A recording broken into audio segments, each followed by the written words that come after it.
If you like football trivia, so far this year, Eli and Peyton have won the same number of games.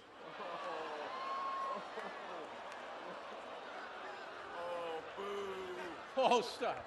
I'm sorry, I was told this was a roast. Ben, what do you think's not happening in the passing game right now? I'm not playing well enough. You doing anything different? Don't think so, but maybe I am. Maybe I don't have it anymore. With the information that I have, the last time he's been to a Colts game was 3 years ago. So this looks like a PR stunt to me. He knew our team has had the most players protests. He knew that we were probably going to do it again. And so this is what systemic oppression looks like. A man with power comes to the game, tweets a couple things out, and leaves the game with an attempt to thwart our efforts. How can we possibly talk about everything that happened in the NFL this weekend? We are going to try. Welcome to SI Now. It's Maggie or Robin. It's former Pro Bowler Tiki Barber with us, as he is every Monday. And we're going to get to Rodgers and Roethlisberger. We're going to talk, Tiki, about your former team, the New York Giants. Not doing so well. We have to. But we have to start with the one thing that could have upstaged Peyton Manning's statue being revealed and also him getting into the Ring of Honor, and that is the president of these United States, Mike Pence. And considering Pence has an advanced team, they probably should and likely did know that at least one member of the 49ers has been kneeling since Colin Kaepernick first took a knee in 2016. Sunday, it was no different. And Pence walked out of the 49ers-Colts game saying this: "I left today's Colts game because President Trump and I will not dignify any events that disrespects our soldiers, our flag, or our national anthem. While everyone is entitled to their own opinions, I don't think it's too much to ask NFL players to respect the flag and our anthem. And while I stand with Trump and our soldiers, I will always stand for our flag and our national anthem." Okay, Trump later went on to tweet, "I asked VP Pence to leave the stadium if any players kneel, disrespecting our country.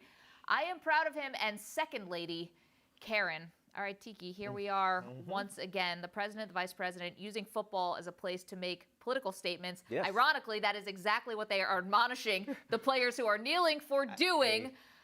What do you make of what happened on Where's the Sunday? camera, right? Where's the reality television, the drama that is being created? President Trump's tweet, I just saw it on the bottom there. I wasn't paying attention when he did it yesterday, but 2:16. So Pence left the stadium when? 1:30 or so? You know, right afterwards. We have it all crafted and politically conveniently rhetorical. I mean, it was, I get it. I get what their message is, what they're trying to say, but they're completely ignoring the real message behind these protests by the players. They're not disrespecting the military. And in fact, a lot of military will say this is exactly what we fight for, is for their right to do this. They're not disrespecting the anthem. They've stated this is about injustice in our communities. But they've created a stage where it's become a talking point every single week. And because there are other things going on in the world that we might not want to talk about, our president and vice president now have chosen to use the NFL as their catalyst to galvanize their base. I get it, but it's annoying to me because us smart people can see through it right away. I think you're 100% correct. I mean, you talk about it being a talking point. Of course, the protests are an underlying talking point throughout the season, even dating back to last season. But I don't think they would have been this week. I mean, we've had the big demonstrations. This week, we probably would be talking about Aaron Rodgers or something right now if it wasn't for what Mike Pence did. And that's what bothers me about it. What is the point? Really, this is just sort of stirring up trouble or trying to stir up a little bit of that conversation, as you mentioned, to get people riled up. And in a sense, it's instigating. I just don't know what the end game is. I mean, you go, if you're the president or the vice president, you're kind of declaring this war on football, which is one of the most American things we have, something that has normally united us in the past. And now it's creating these sort of divisions, and it's happening over and over again. I'm trying to fast forward this to the Super Bowl. Well, I mean, what happens at that point? And if we're still talking about it then? It will be interesting, depending on which team is in the Super Bowl, because we've seen the Dallas Cowboys owner Jerry Jones say, None of my players are going to protest or kneel for the national anthem. And if you do, you won't play. I get it. He's protecting his brand. The Dallas Cowboys, the star is a brand, and he doesn't want that brand to be associated with anything negative, period. And by being a player on that team, I hear you, but being a player, I'm just saying, do as I say, not as I do. Yeah. Being a player on that team is all about being a part of the brand. If you leave this organization and you go outside on your off day or whatever, anything where you're not associated with us, protest. Do what you want.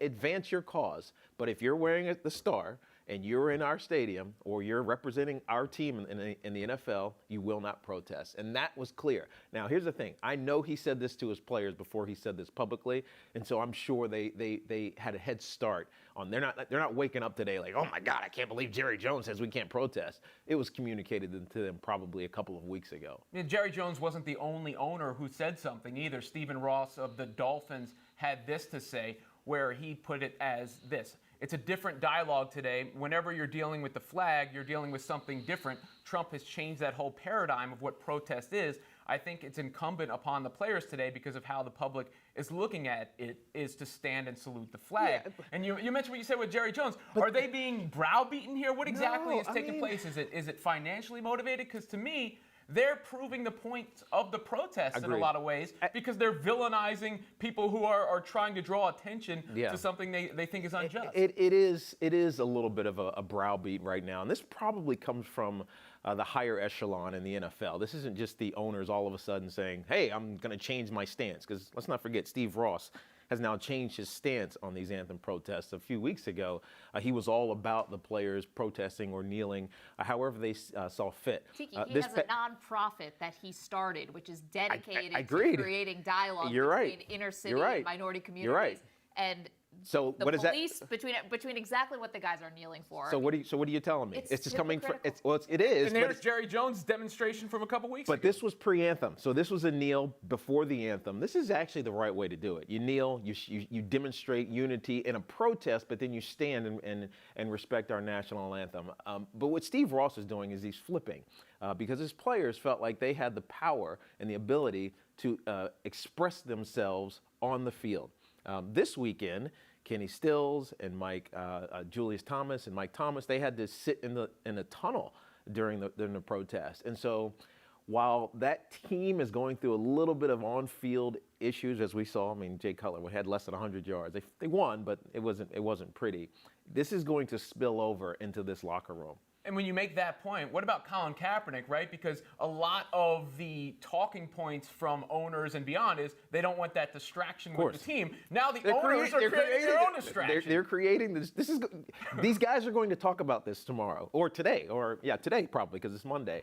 They'll be in the locker room today. Tomorrow they'll be off, and so if it would have happened Monday, it would have been a different story. But they're going to talk about this today, and they're not going to talk about what do we need to do to play better. What do we need to do to get our offense in order? What do we need to do to get Jay Cutler more comfortable? They're going to be talking about their owner telling 3 of their players, and their head coach at least, via their owner, to sit in the tunnel and not protest because we're changing our mind on how we want to present ourselves. Wow. So interesting. We're going to talk a little bit more about that, I'm sure, tomorrow and throughout the week. But meanwhile, we should move on the field. 1 minute and 13 seconds with 1 timeout. Far too much time to give Aaron Rodgers. The Packers quarterback is our adrenaline performer. It is presented by Toyota. Let's go places. Rodgers completed 19 passes for 221 yards and 3 touchdowns without throwing a pick. Since 2014, Rodgers has thrown 4 touchdowns in the final 30 seconds of regulation. That's the most in the NFL. Sunday was Rodgers' second game-winning drive of the season. The other happened against Cincinnati in overtime. Tiki, is Rodgers the most talented quarterback we've ever seen? He has every single intangible that you want. On 3rd down, when he had to scramble and he picks up whatever it was, 16 yards and keeps the drive going, that's what you want your quarterback to be able to do. You don't want him to take the sack in that situation. He also has a confidence and a calm that just it permeates the whole organization. Remember a couple of years ago, he's like, relax, calm down. That's actually him, right? Nothing bothers him. And better, and I think the bigger point here is that he and his offensive staff, Mike McCarthy here, are genius, right? So at the end of this game, we all know the circumstances. Dak Prescott scores, leaves too much time. Should you take a knee? No, you don't take a knee. You score. You have to. But your defense is blitzing. You're slowing them down a little bit. Aaron Rodgers gets into striking position. They throw a fade on the left side. Knocked down. They run the exact same play in the end zone to Davante Adams. They score the touchdown. So if you give him 2 chances to do something, give him 1 chance, there's a high likelihood of failure. You give him 2 chances, you're definitely failing against him. I think we're always searching for the proper adjective when it comes to Aaron Rodgers. You know, he's not the most accomplished quarterback of all time, but that doesn't mean he's not the best. Yeah, he very well could be the best ever. Well, here's I guess the measuring stick is if you have to win you have 2 plays or 1 play to win a game. Which quarterback do you want? Which quarterback do you know is going to understand the defense is presented to him, going to manipulate it well enough to make a great play, whether it's with his legs or with his arm? It's always going to be Aaron Rodgers. Now, Alex Smith is challenging that this year because he's also doing it with his legs and obviously with his arm as well, as we saw in last night's game. But Aaron Rodgers has done it year over year over year over year. And if they hadn't faced so many injury issues, think of the running back issues they had a few years ago, a defense that it was porous, he likely would have 2 or 3 Super Bowls. They also have an offensive line that's kind of, Oh, it's patchwork. Yeah, a patchwork line. But what about the people who are screaming about Tom Brady? Well, Tom is in a great system. He is. And he's fantastic. And at 40 years old, what he's doing, we saw this on Thursday night. It's unbelievable. He's the best quarterback statistically in the National Football League right now. And he's 40. You know what I mean? And his defense is letting them down every week, it seems, even though they played well against the Tampa Bay Buccaneers. He just continually does it.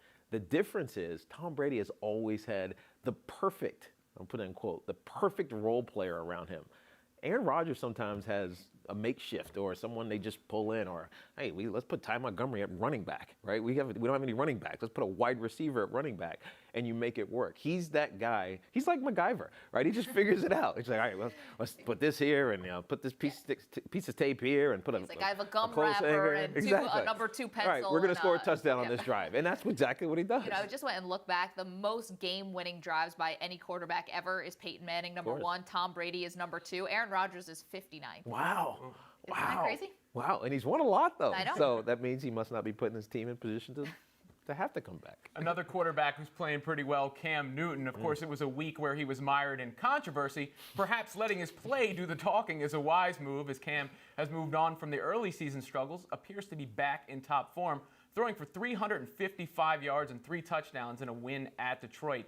Has Newton lifted himself and the Panthers back to top-tier status? Well, he's gotten himself into playing shape. And I said this to you guys a couple weeks ago. He didn't practice all offseason. Didn't do any of the drills, the OTAs. He didn't play in training camp. Didn't practice in training camp other than a couple throws in a game. So the season was his training camp. He had to get back on task by playing the games, and we saw it 2 weekends in a row. Obviously, the big win last weekend.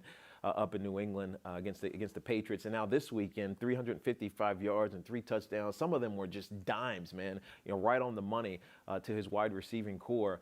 The thing that we now have to figure out with Cam is, can we just keep our mouth shut after games or when you're describing the mistakes that you make off the field, because his Rosie the Riveter button, and then how he tried to describe it afterwards, it was like, just stop. More patronizing. Just stop, right? It was. Just wear it and let the statement speak for itself, but don't try to explain it, because when he tried to explain it, he made it worse. Do we have to go back to Rosie the Riveter? There isn't a more contemporary sort of example of something like that. And I don't think, if he thinks that's what women want to see, women who are offended by what he said, or anyone who is offended by what he said, it's so off base, it's so wrong, that I feel like now there should be a Cam Newton committee. I agree. Where before he does anything, he should have to run it by fewer than 5 people. Go talk to your mom first. Yeah, just whatever you do. More red tape is actually what Cam Newton needs. This is Cam trying to be smarter than he is, and people like the apology. It seems sincere. I think he won some people back, and I think he lost some of them. I agree. The good thing is, Maggie, is that he won, and winning will cure this for a lot of people. Sure. Not a lot of women, but it'll cure it for a lot of other people. Cam coming back from the injury, as you mentioned. Of course, injuries always a part of the NFL, but a couple of star players are dealing with significant ones. Following Sunday's action, Texans defensive end J.J. Watt suffered a tibial plateau fracture in his left leg and tweeted his reaction this morning. While Giants receiver Odell Beckham suffered a fractured left ankle and could need surgery. Excluding quarterbacks, the NFL may have lost its biggest stars on both sides of the ball Sunday. Dr. Armin Tirani, orthopedic surgeon and founder of Manhattan Orthopedic Care, joins us now. Let's start, Doctor, with J.J. Watt. How significant a blow is this, an injury we've never really heard of, most of it, not to him just short term, but perhaps to his career going forward?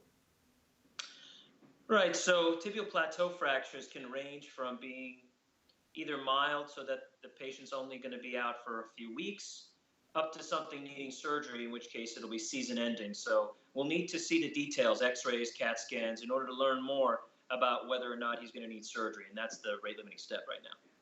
Of course, we're thinking about J.J. Watt, but also Odell Beckham Jr. The fractured left ankle could need surgery. What's going to be the most difficult part about coming back from an injury like that? Well, the problem is that based on the way in which the injury occurred, which is what we call an eversion injury, that surgery is going to be pretty substantial. And so it's going to be a good 4 to 6 months before he's ready to go back. But if the surgery goes well, depending on how the fracture occurred and what it looks like in the operating room, he could get a full recovery. What about the recovery time for J.J. Watt also? I mean, is this something that's going to take him more than a few months? He also has a pretty extensive injury history, not just with this particular area of his body, but other places. Right, good question. So, what'll tell a lot is the CAT scan or MRI scan imaging to determine just how bad the fracture is and whether it needs surgery or not. If it doesn't need surgery, he should be able to do well overall long term. It should be just maybe a month or two. But if this fracture requires surgery, what matters is how much bone damage there is and how displaced the fracture is and how comminuted it is. Comminuted meaning how many different fragments the fracture is in. The way he planted his knee, based on the video, looks like we may be lucky and he may be able to be all right. Well, we're all hoping that, of course. Just looking out broadly with the Giants, they lost their entire receiving core in one afternoon. When you're a doctor, you're watching this as an orthopedic surgeon, and you're looking at left ankle after left ankle after left ankle. Does that raise an eyebrow to you? You know what? For those people who decide that they want to play football, they have to accept the fact that these are the risks they have.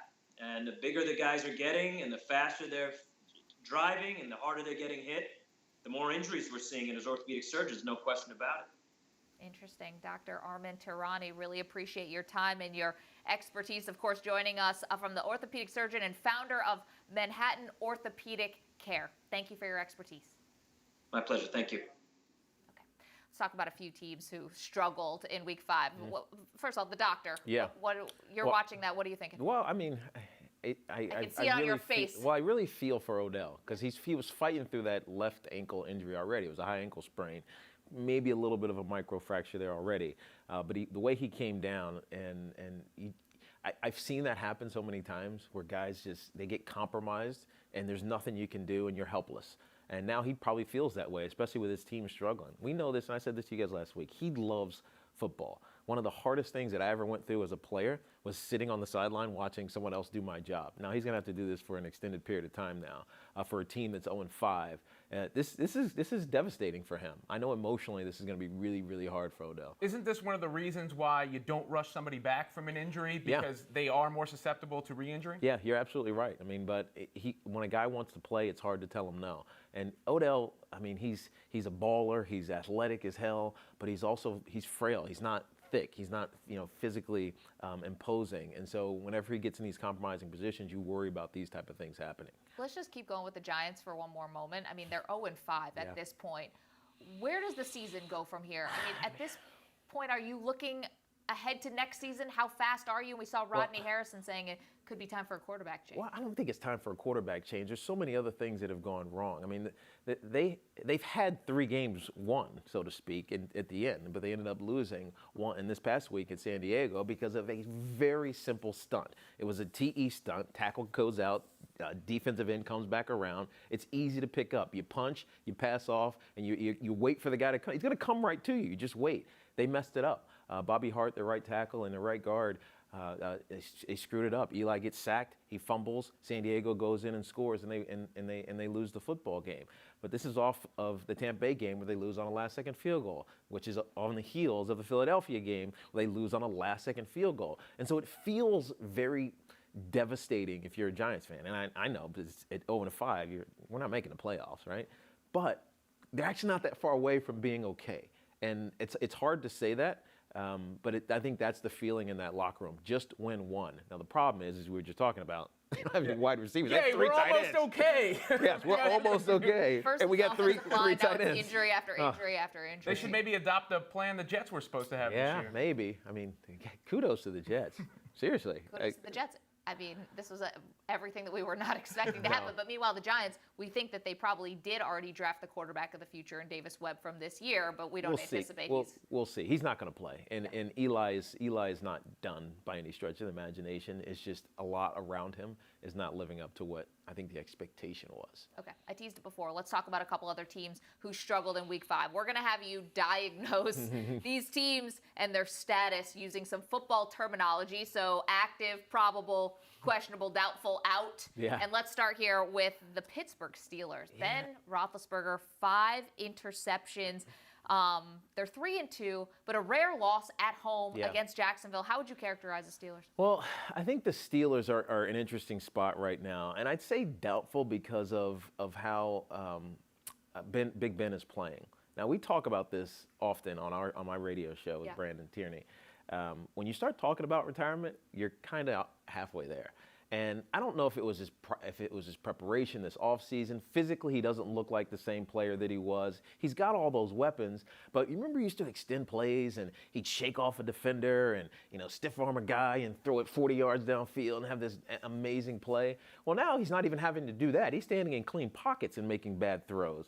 And so I have to start questioning his mental preparation for this season and also some of his physical deterioration. He's 35 years old, has been taking a ton of hits this season because their O-line has been not as effective as in previous years. And you end up costing this game because the Jacksonville Jaguars, who their quarterback threw for less than 100 yards, just handed the ball off to Leonard Fournette and said, throw us a few, and he did. They also seem to have some internal strife, which we've talked about, that could be contributing to that status. What about the Raiders? They've lost 3 straight, 2-3 now. You got E.J. Manuel subbing in. Yeah, the Raiders are on the borderline of being out to me. And here's why. The AFC West is stout. Obviously, the Kansas City Chiefs are undefeated. They're not going to get any weaker as the season goes on. The Denver Broncos have a really good defense, and as long as Simeon doesn't mess it up, they're going to be sitting at the top here. The Oakland Raiders secondary is compromised, and you see it every single week. Sean Smith jump ball, he gets beat, right? Down at the 2-yard line by the Baltimore Ravens, who haven't been playing fantastic this year. But when you can throw the ball deep and not have to worry about turnovers like Baltimore did, and then you run the ball effectively, you're going to beat this team, even if their offense is stellar. Without Derek Carr, with a transverse process injury, which I had, by the way, and it hurts like crap. I know he says he's going to play, but, it hurts. What will it take for him to get on the field? What did it take for you to play through that? Well, here's the thing. It's not much you can do. I tried to take a Toradol shot, right, and stuck it right in my back. I'm like, I'll be fine. I got so loopy and weird that it wasn't worth it. I couldn't think. And so it's being able to deal with pain. And every time you get hit or sacked, feeling this little thing wrench. And it's a little tiny bone. It's like it's tiny, tiny bone. But when it's broke, it hurts. Would that go for throwing a pass as well for a quarterback? Well, it's all torque, right? It's all in your hips. I don't know how high or low his is, but if it's everything in sports is hips. So when your hips move, if it twists just a little bit or the muscle that's connected to that transverse process pulls just a little bit, it's going to kill. So how soon he gets back out, will determine whether or not this team has a chance or not. As Chubbs Peterson once told Happy Gilmore, it's all in the hips. Yeah, it's all in the hips. Everything is in the hips. I'm also thinking like tiny bones aren't all created the same. One on the pinky is going to be different than one in your back. We talked about the Cowboys a little bit with Jerry Jones, but let's talk about on the field. Obviously, they lose 2 straight. They're 2-3. Rodgers is like, setting up real estate, as Aaron Andrews said, in Dallas. That's where he won his Super Bowl also. They're on a bye now, but how would you characterize I'd say it? probable. I mean, they're not done. They played well in this game. Dak Prescott is one of the best on the run passers that we've seen this year. Ezekiel Elliott, once he gets going, their offense is clicking. Now they have some vulnerabilities in their secondary and in their defense, especially when Sean Lee goes out. But they had that last year and they won 13 games. And so they're finding ways to lose. That's the problem that you worry about. And so if they can figure out how to finish games, they had a lead here. They had a lead last week. If they can find a way to finish games, and that's on Zeke, that's on this O-line, pound it out, 4-minute offense, then I think they'll be okay. How about the Titans? Matt Castle, that's probably saying enough, right? That's doubtful. Oh, and he was destroyed by that Miami front. I mean, he took some really huge hits. They're doubtful right now. And look, Marcus Mariota has a hamstring injury. I know he wants to play, but I mean, playing with hamstrings is not easy, especially when you're a mobile, moving around quarterback. This team is one that had super high expectations at the beginning of this year. We were ready for them to take that next step, but then they get blown out 2 weeks ago by the by the Texans. Yep. And then last week, they lose to the Dolphins. The Dolphins' offense is terrible. Horrendous. I mean, even their coach says our offense is terrible, and they can't find a way to win. And so Tennessee is on life support here a little bit. Okay, that was cool. We did a couple, football terms for some teams that are struggling. Now let's go flip side. We're going to put the terminology to the side for a moment, but we have questions about some first place teams. Yeah. Let's start with Jacksonville. We've been praising them. What? Okay. We knew that the defense was going to be obviously much improved, but they march into Pittsburgh. As we said, they bait Roethlisberger into those 5 turnovers. Do you think that they can hang on and make the playoffs? Yeah, sure. The top of the division. Dude, if you have a good running back and a good defense, then you can hang around. Just don't ask your quarterback to do much. And they didn't. I mean, what do you have, 15 or 16 pass attempts, maybe 17 pass attempts on the day? He handed off to Leonard Fournette, who had a 90-yard. I mean, Leonard Fournette's a big dude to go 90 yards. You know what I'm talking about? So you have the ability to grind out wins and do it in old school fashion. Can you buy them? Yes. In this division, you definitely can. And we all know that getting to the playoffs is as much about just winning your division than anything. They haven't been to the playoffs since 2007. Meanwhile, the Eagles at 4-1. Oh, yeah. They are the top of the NFC East. Are they the class of that division? Are they Super Bowl contenders with how they're looking? It's hard to say that with a young quarterback like Carson Wentz that they're Super Bowl contenders. But when you look at him statistically, well, first of all, if you look at him aesthetically, right, you're like, man, this guy looks the part. He makes every throw. And then you go look at him statistically. What wins? Field position, don't turn the ball over, and win on 3rd down. He was 11 of 12 for 225 yards and 3 touchdowns on 3rd down, right? So Carson Wentz has turned into this quarterback that everybody expected him to be. And he's proving it, and he's making this Eagles team a winner. They have a good running back in LeGarrette Blount, who's a pounder, a bruiser. He breaks one off every now and then. Your defense is playing well and aggressively, and he's not making any mistakes. So Super Bowl contender, I'll wait for 2 or 3 more weeks to see. But at 4-1, they are the class of the division right now. Now, former coach of the Eagles, his current team, Andy Reid's that is, people should be believers in them, I would hope. The Chiefs, they look like they may be the best team in the league. They're certainly the only remaining unbeaten one after besting the Texans 42-34. If one thing will be the Chiefs' undoing, what will it be? Giving up plays when the game matters. Look, Deshaun Watson was inefficiently great. This is a good way to put it. I don't know how else to put it, right? He threw 5 touchdowns in this game, and they were able to make this a game where it shouldn't have been. And they only lost by 8 points when it came down to it. It almost like time ran out on the comeback for the Houston Texans last night. But offensively, it's hard to say that they're going to get outscored. I mean, we don't even talk about DeAnthony Thomas, who had a touchdown in this game last week. Here he is getting lifted up. They have so many weapons. And I said this to you guys in Maggie. I don't know if you're here, Robin, week 1. They have the best team speed. in the National Football League. I mean, Tyreek Hill and Hunt and Travis Kelce is probably the best tight end in the National Football League right now. Thomas, who I just mentioned, they probably lost Conley for the season. It looked like his Achilles snapped, and they showed that graphically on TV last night with his popping, rolling up.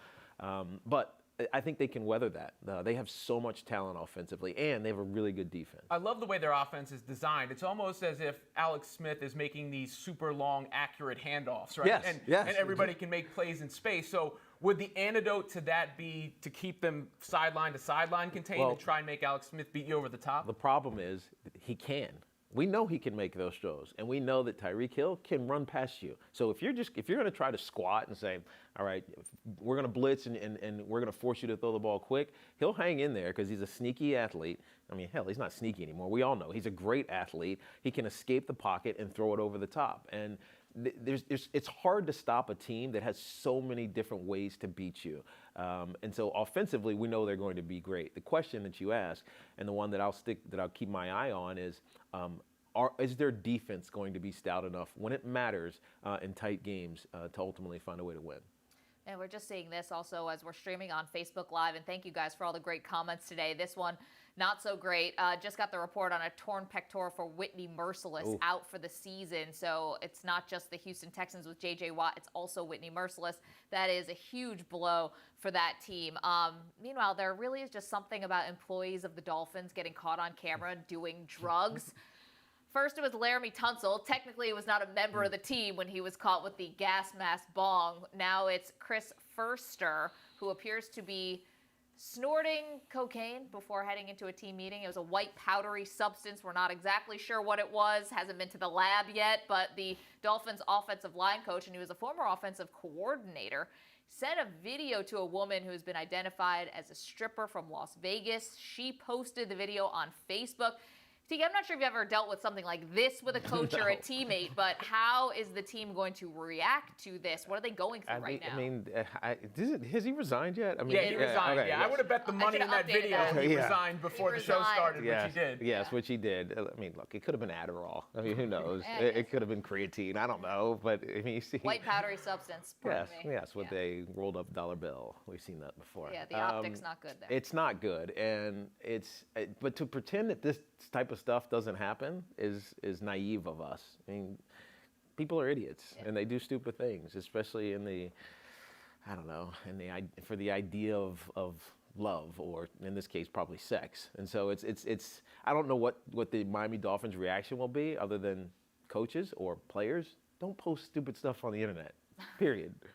What do you think is the bigger issue for the Miami Dolphins right now? Is it an assistant coach doing something he's not supposed to be doing, or is it Jay Cutler, a quarterback? Well, Adam Gase will tell you Jay Cutler's not the issue. They had a bunch of drops in this game. Jay is not inspiring because he's not pushing the ball down the field because he's trying to be smart. Right? He's trying not to be Jay Cutler. Right? He's trying not to throw into tight windows and cause interceptions. But it's also making your offense so one-dimensional and so boring to watch and ineffective. They can't get anything going on offense without Jay Ajayi, and he played okay, but he had a fumble in this game. And so it's all these little things that just haven't come together for this Dolphins team yet. Do I think they recover? I'm not sure. I mean, he just hasn't been there long enough. I don't know if the trust is there.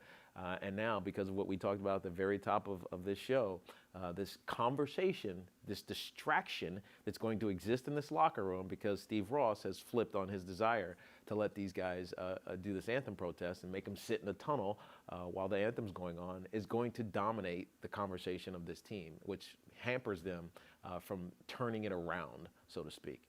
So just lost season here for the Dolphins? I don't see it's a lost season, but it's a missed opportunity. Yeah. It really is. I mean, it feels like the Pats are vulnerable, right? And the Bills are taking advantage of it. The Jets are taking advantage of it. Hell, we wanted to fire Todd Bowles, 2 months ago. It looks like he's sitting on top of the division. Are you kidding me?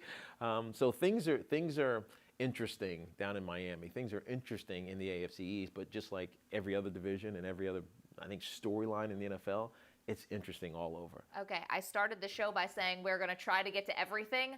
I think we did. We got I close. honestly do. I think we did. I think that's going to have to do it for us today. Tiki, thank you so much. And a lot of heavy lifting today. We appreciate that. Rob, and as always, he and I will be back tomorrow at 10:30 a.m. Eastern Time. I'm sure we're going to talk more football. We're going to talk college football and much, much more.